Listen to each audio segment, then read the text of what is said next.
O'zbekistonda 2026-yil 15-yanvardan 28-fevralgacha aholi va qishloq xo'jaligini ro'yxatga olish tadbiri o'tkaziladi. Bu jarayon mamlakatimizning ijtimoiy-iqtisodiy rivojlanishini strategik rejalashtirishda muhim ahamiyatga ega. Ro'yxatga olish orqali aholining yoshi, oilaviy holati, ta'lim darajasi, migratsiya jarayonlari, ish bilan bandligi va daromad manbalari haqida yagona ma'lumotlar bazasi shakllanadi. Shu bilan birga qishloq xo'jaligida yerdan foydalanish, chorvachilik va parrandachilik ko'rsatkichlari aniqlanadi.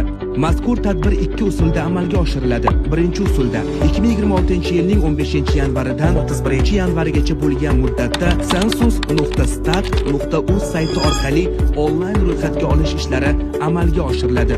Ikkinchi usulda 4-fevraldan 28-fevralgacha bo'lgan muddatda maxsus o'quvdan o'tgan shaxslar orqali uyma-uy ro'yxatga olish ishlari amalga oshiriladi. Yig'ilgan ma'lumotlar maxfiy saqlanadi va respondentning roziligisiz oshkor etilmaydi. Ma'lumotlarning sifatliligi, aholining faolligi va olingan ma'lumotlar to'g'riligiga bog'liq. Shu sababli har bir xonadonni ushbu tadbirda faol ishtirok etishi ro'yxatga olish muvaffaqiyatli amalga oshirilishini ta'minlashda ahamiyatli hisoblanadi. Milliy statistika qo'mitasi